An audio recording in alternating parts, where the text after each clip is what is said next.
কবিতা পড়ব। কবিতা পাঠের সময়ে কবিতা পড়ব।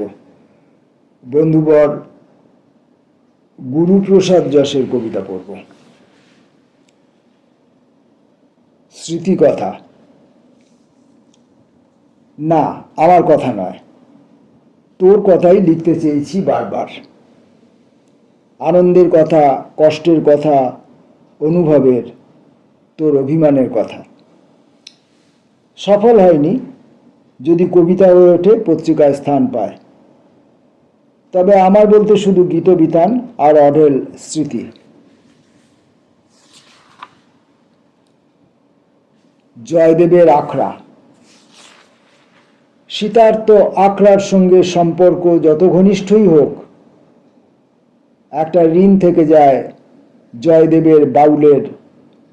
বষ্টমীর আবছা ঘ্রাণ, শস্য উপত্যকা, সম্ভ্রম ঝিমায় পরমাণু ঘুমে। প্রতিদিন ছেড়ে যায়, প্রতিদিন ফিরে ফিরে আসে বাউলের মনে গোপন নির্মাণ, কল্পস্রোতে ঘটমান বর্তমান। রাত কথা ভরে ওঠে শীতকারে। ব্যবধান।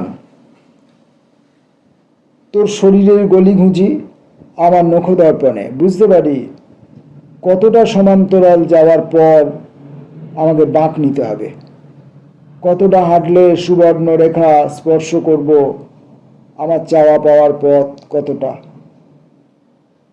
এখন চশমা থাকলেও সপ্তর্ষিমণ্ডলের মতো এক ঝাঁক আলো জ্বলে ওঠে লাঙলের ফালের মতো।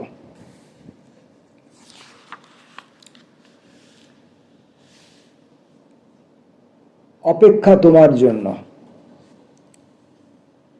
হয়তো আবারও জন্মাতে এবং জন্ম দেবার জন্য প্রস্তুত হব। তুমিও কোন জন্মে অপেক্ষা করবে আমার জন্য? বারবার ভাঙতে ভাঙতে বীজে তোমার শরীর জুড়ে আগুন, মোমত্তে পোড়াবে এবং পূর্বে নিজে। আমার জন্য বৃষ্টি এনো দিনান্তে, তোমার কচি মন সাহস পাবে না ভিজতে। আমি তো চাই অনির্বচনীয় বেদনাকে ধরে বাঁচতে। আমি তো চাই অনির্বচনীয় বেদনাকে ধরে বাঁচতে। বেনজল। কাল রাতের দৃশ্যগুলো জাবর কাঠি, দেখতে থাকি নতুন করে, কেউ জাবনা তৈরি করে কিনা। বেনজলে ভেসে গেছে গরু, পচে গেছে ক্ষেত ভরা ধান। এখন ইন্দিরা আবাসনের দেয়ালে লক্ষ্মীর আলপনা আঁকি, খিদেকে ভাগ করে খাই, জলকে জল বলেই পান করি, চোখ বুঝলেই কানে ভাসে ভেঙে পড়ার শব্দ।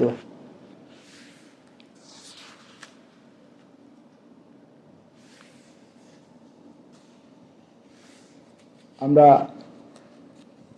গুরুপ্রসাদ যশের কবিতা পড়ছি। ট্রেন। তোমাকে সমাদর করি, তাকে কাছে এনে দাও বলে। তোমাকে সমাদর করি, তাকে কাছে এনে দাও বলে। তোমাতে উল্লসিত হই, যখন আমাদের নিয়ে পাড়ি দাও দূরে। কত দীর্ঘ তোমার যাত্রাপথ, শুধু অতি দীর্ঘ বল্লমের মতো মনে হয় যখন তাকে নিয়ে পাড়ি দাও দূর থেকে দূরে। সম্পাদক সমীপেশু। তুপিদি, অনেক দিন তোমার খোঁজ নেওয়া হয়নি। ঘুমের সীমান্তে দাঁড়িয়ে চেয়েছি খোঁজ নিতে। তুমি এখনো কবিতা লেখার অভিশাপ বহন করো? সত্যতা, বিমূর্ততা, অক্ষর বিন্যাস। অফিস ফিরে এখনো একা, তোমার স্পর্ধাকে সম্ভ্রম করি। মাথা নত হয় চাহনি দেখে। ধূর্ত সম্পাদক আর এক ধূর্ত সম্পাদকের গলায় মালা দেয়, তোমার কবিতা নির্জনে হাসে চুপি চুপি।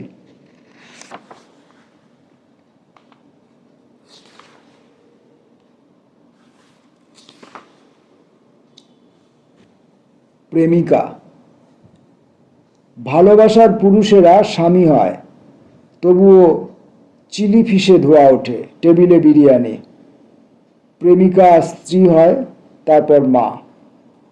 রান্নাঘরে আগুন জ্বলে ওঠে। প্রেমিকেরা স্ত্রী হয়, তারপর মা। রান্নাঘরে আগুন জ্বলে ওঠে। কক্ষচ্যুত। তুই কাছে এলে সংকুচিত হই, দূরে গেলে প্রসারিত বাহু। অনেকে দেখে আমার কক্ষচ্যুতের দৃশ্য, বিধ্বস্ত অট্টালিকার ভগ্নাবশেষ।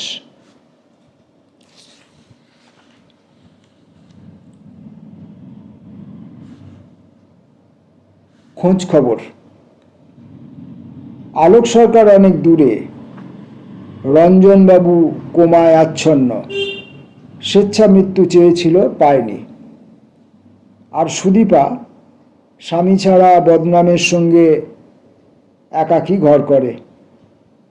তুই কতদিন পর এলি বলতো?